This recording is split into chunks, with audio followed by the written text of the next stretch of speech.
Test, test. Hello, degenerates. This is Stephen Hesher, and this is an opinion piece on gun control.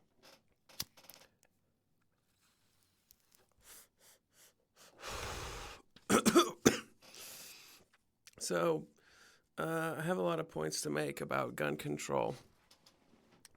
The first one is that I think that the people who want regulation most don't really know enough about guns. And that could be evidenced by the details in the 1994 assault weapon ban, in which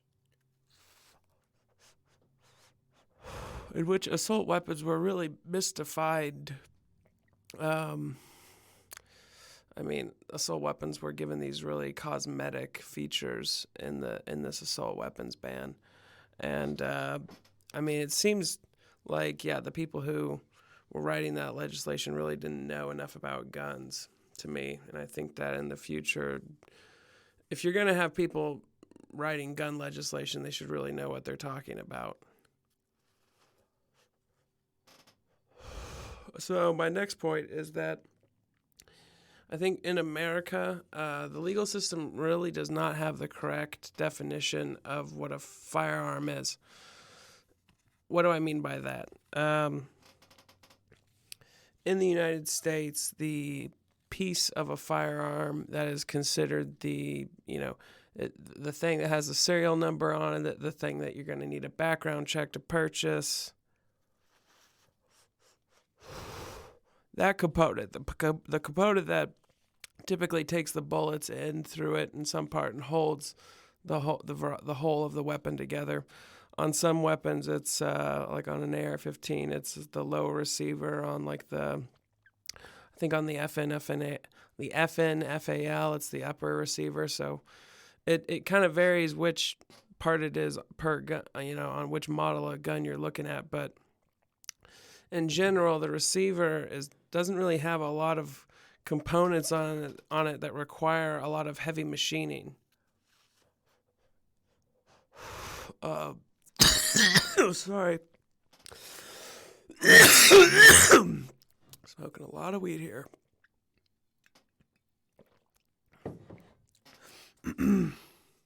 And so on the receiver, you don't need a whole lot of heavy industrial equipment to make a receiver. Like, people can make low receivers for AR-15s in their homes. You can 3D print them. It is not fucking hard to make a low receiver. However, in Europe, they classify the part that they look at that has the serial numbers, that has you have to go through a background check to purchase.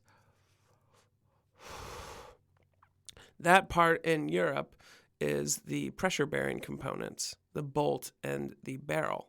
These parts, sometimes also the pistons, if it's a gas-operated weapon. Now,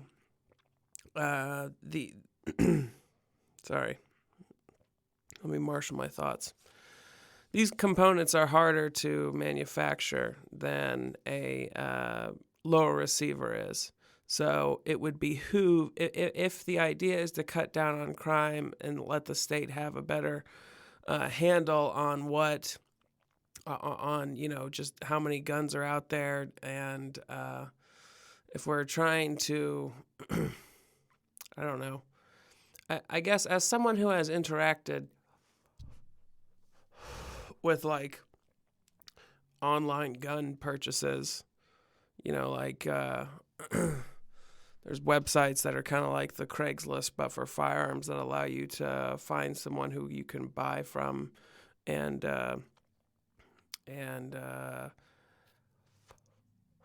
just like connecting private parties who want to buy and sell gun parts and gun accessories. I don't know. It seems really sketchy to me because there's no background check on that shit. And yeah, you could have like somebody order, it, like, okay, here's an example. If so, say I'm a felon, I'm not a felon, by the way, and I wanted to put together an AR-15. All I have to do is go online and order the parts, like a barrel, a bolt, the upper receiver, the grips, all that shit. Have that delivered to my home via mail. And then I can go on to one of these websites, a Craigslist for guns, and I'm not going to say the actual names of the websites. People who are smart enough will just figure it out. Anyways, but you can go onto those websites and get a lower receiver on them. And yeah, so you could have somebody who, and I'm not saying that all felons shouldn't have access to firearms, honestly. Like, if you get caught for weed, like, obviously I think that you should still be able to have access to firearms. I guess I don't know. I think that maybe if you have been diagnosed as having certain varieties of mental illness, or maybe like that mental illness has made you have violent outbursts. I don't know. I'm not trying to be prejudicial here, but it seems to me that some people in society should not have access to to firearms. They're pretty destructive devices. Like, a lot of people on the right like to talk about how many other destructive devices there are, and are we going to regulate, pickup trucks being rented at Home Depot? That was used in, I think, a German terrorist attack, and so there have been a lot of situations of arson that have been pretty awful. I think in Australia, that I might be pulling that one out of my ass. I shouldn't have said that with such confidence if that's how I came across. I'm a little faded, to be honest. I've been drinking some tequila along with the weed. Anyways, but guns are guns are super destructive. I don't know another device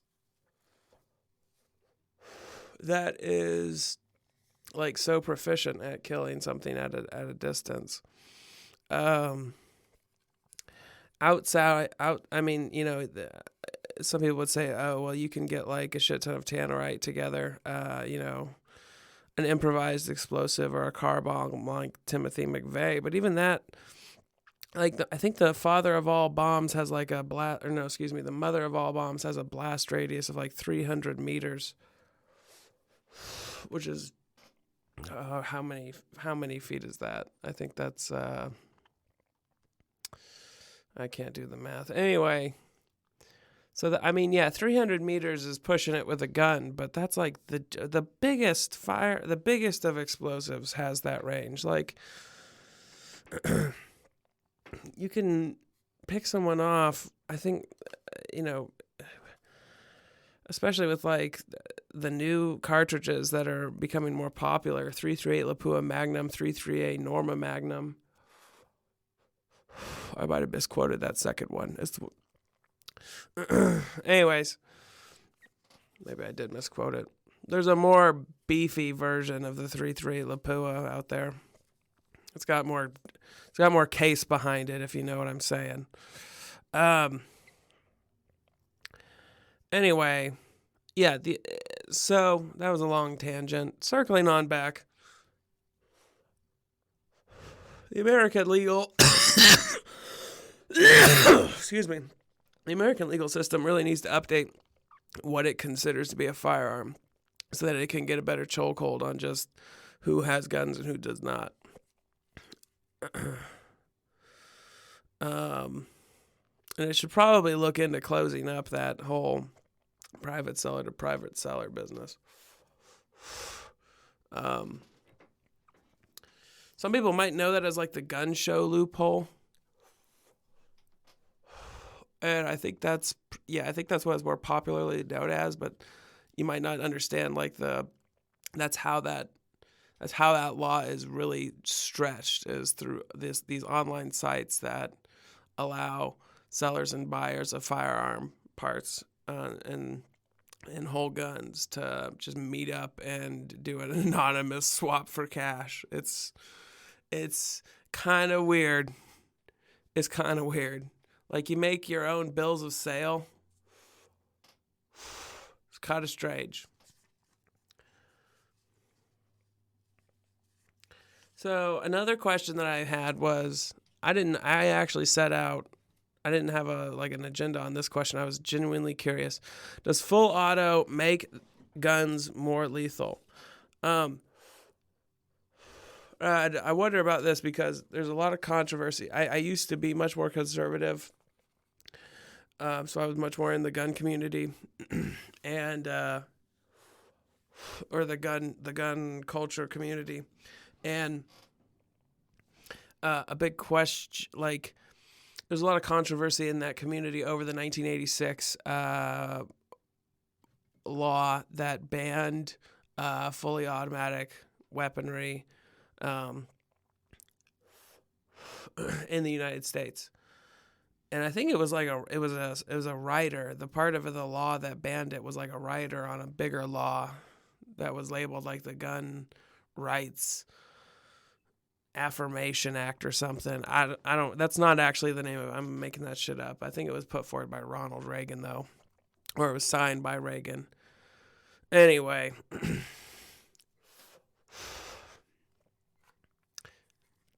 Are automatic guns more lethal? Ouch. Just fucked up my blunt here. Ember fell on my leg. Okay. Fully automatic weapons. I watched a couple YouTube videos by Kalashnikov group about it. And did some more research on just what the use of fully automatic weapons are in the military, where they are currently still in use pretty heavily. And so in the military, fully automatic weapons such as a saw or a squad automatic weapon that's a chain-fed rifle caliber. Typically, like right now, I think they use the FN 247. I don't know if I have that one right. It's the 5.56 chain-fed made by Sig Sauer. No, not that one's not by Sig Sauer. That's by FN Herstal, originally under the name Mini-Me. Whew. Okay, so yeah. The purpose of this gun in a combat situation is for fire suppression, or keeping. If you come into an engagement with an enemy unit, you are supposed to have your squad automatic weapon specialist lay down a heavy stream of suppressing fire that will make the enemy unable to move, or they have to duck behind cover, so they're really pinned down, so that while they are suppressed, while they are pinned down, your own units can move into more strategic locations. Now those units are going to be armed with semi-automatic rifles, because outside of 100 meters, full auto is really ineffective. Now, I live in America. I did this. Some of these resources that I get are from international. How many feet is 100 meters? Let me Google that. It's 328. So yeah, outside of about a little over a football field in length, for those in the land of the free, fully automatic fire is really not going to be effective. And that's with a low velocity round, such as the 5.56. I believe the 5.56 is considered a low velocity round. It definitely is compared to like the 7.62 by 39.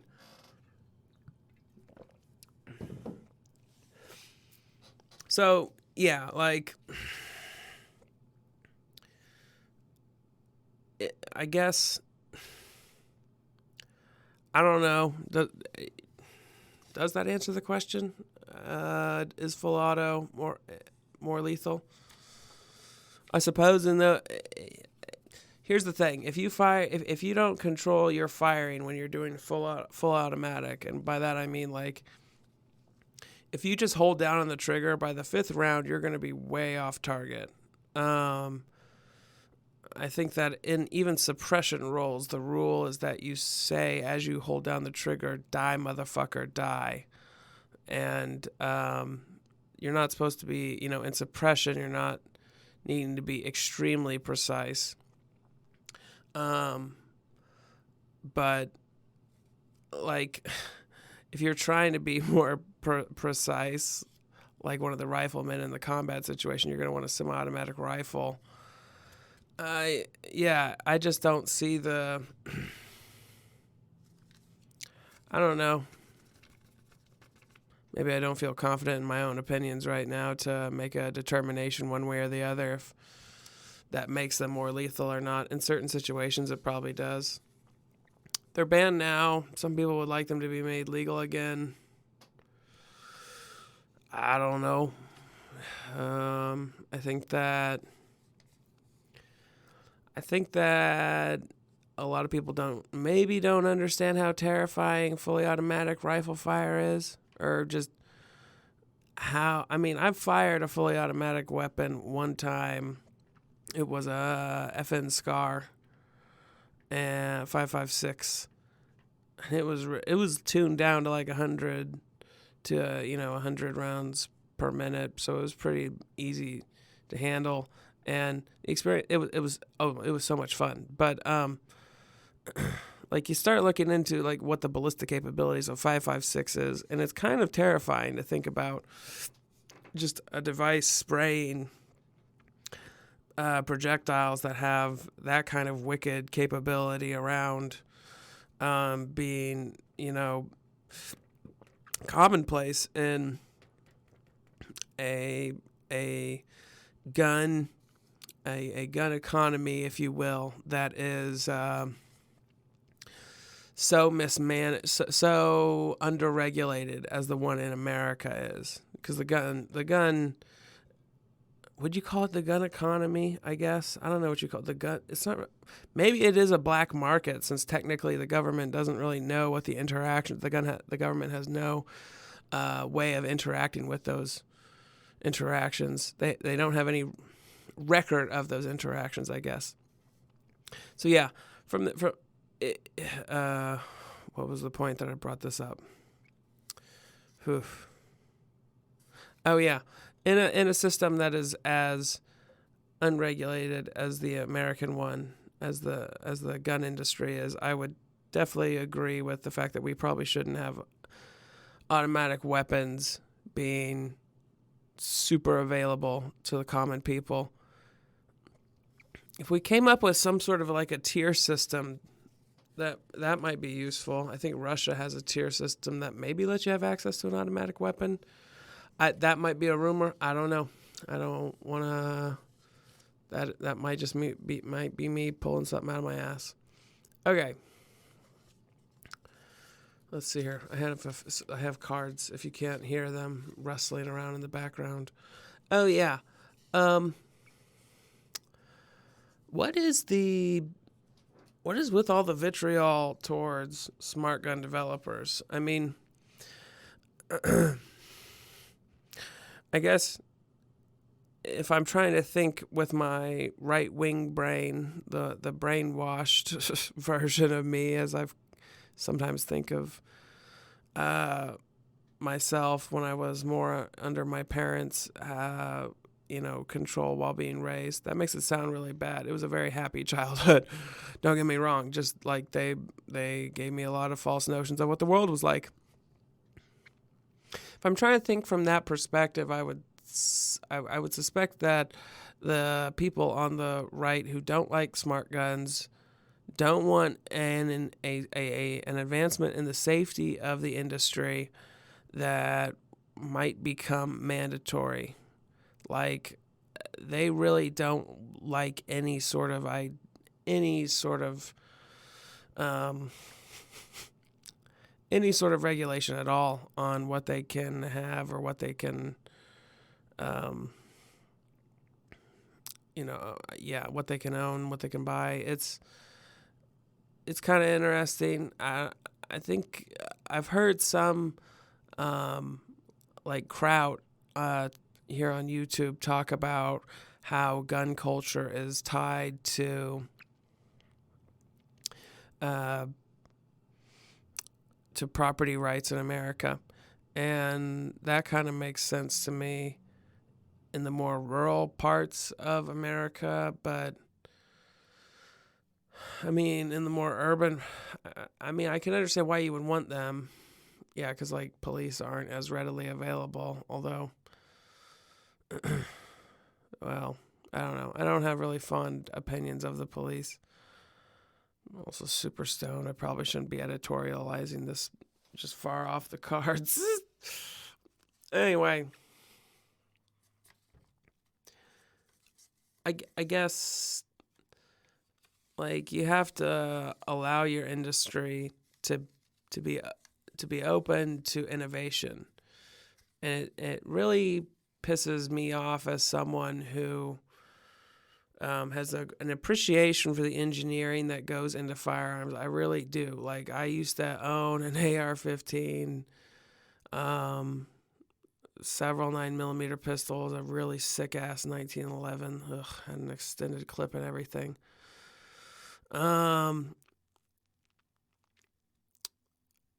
But I mean, I had to sell those for rent earlier this year. But I still have an AK pistol with a drum mag. It's fucking ridiculous. I get like glares at me. When I go to the range with this thing, especially if it's an indoor range, I get glares from people who I'm probably giving everyone in those indoor ranges tinnitus when I shoot off this thing. Like there's 2 fireballs that come off to the sides of it when it goes off. It's a savage weapon. It's a lot of fun. But it's interesting to like contrast that almost super industrial, heavy, chunky machinery vibe with like the much more precise and lightweight, like modern polymer vibes off the AR-15, but more fragile. The AR-15 is definitely. Sorry to bump the mic there. AR-15 is definitely more fragile. Anyway, I don't know if gun control is the answer. I am re-examining a lot of my political opinions this year. And I think that, yeah, firearm reform would probably be a good thing, in that we definitely should update what we classify as a firearm. But I don't know. I have some friends I have a friend who's like a veteran from Afghanistan, and he is definitely in favor of keeping semi-automatic rifles out of just normal people's hands.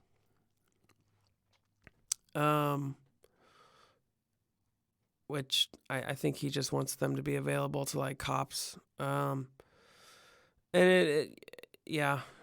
So that's kind of an interesting opinion to be faced with. And he talks about, it's interesting when we talk about it, he's like, bro, I don't think you realize how destructive an AR-15 is. I'm like, oh, wow, okay. I mean, it's kind of given me a new respect for just the ballistics of it. And when you look at like other human inventions, there's not a whole lot that is as capable of just damaging something at a long distance as a semi-automatic AR-15. Damaging something at a long distance repeatedly too. Like, my cousin and I straight up cut down a tree with my AR-15 and a Mini 14, which a Mini 14, if you're curious, is basically It's what a lot of conservatives point to and laugh when they consider the 1994 assault weapons ban, because the Mini 14 was pretty, if I remember correctly, was pretty much acceptable under the 94 weapons ban. You couldn't have the high capacity box magazines, but apart like the gun itself was just fine. So that's a fantastic example of the failings of that gun ban. I think that from an engineering perspective, like, it's going to be really difficult to enforce a magazine ban because it's a box with a spring. So it's not it's not a very difficult thing to manufacture, like in a shop or a shed. And I think if you want to have a gun that, like, reliably only has 10, 15, or 20 rounds, you're almost going to have to come up with like a modern version of like of a top-fed rifle or a top-fed pistol. Some of those existed that they have had stripper clips. I don't think you would want a stripper clip. I think you would want some modern version of a box magazine that you push in, and then the box magazine pushes the rounds up, and then after the last round, the box magazine is ejected with the last round, and then you just insert a whole new box into the top of the gun. But like the at the bottom of the and this is, I guess, in my image in my brain, I'm thinking about a pistol doing this. You would want the base of the grip to have a solid plate with a spring going upwards, so that you would push the bullets in through the top. And if I'm not lazy, I'll come up with a graphic for this to just kind of demonstrate what I'm talking about while in the video. But this is like, there's not, I don't know, it would be very difficult to come up with a magazine system that can subvert the capacity that is inherent from having a bottom to your magazine well, and as this design of a firearm does. So that might cut down on the capacity, at least reliably. You'll be able to, if you allow like the civilian population to have that kind of a rifle, then at least you would know that no one has the destructive capability of a high capacity magazine. Anyway, I don't think we need gun control necessarily. Maybe we do. I don't know that I have enough knowledge to say one way or the other on that. But I definitely do think that we should have a reform in what we classify as a firearm, going back to the European classification system, which has a firearm being the pressure-bearing components of the gun. All right. Thank you all for listening. This has been Stephen Hesher, just a stream of consciousness about firearms. Goodbye.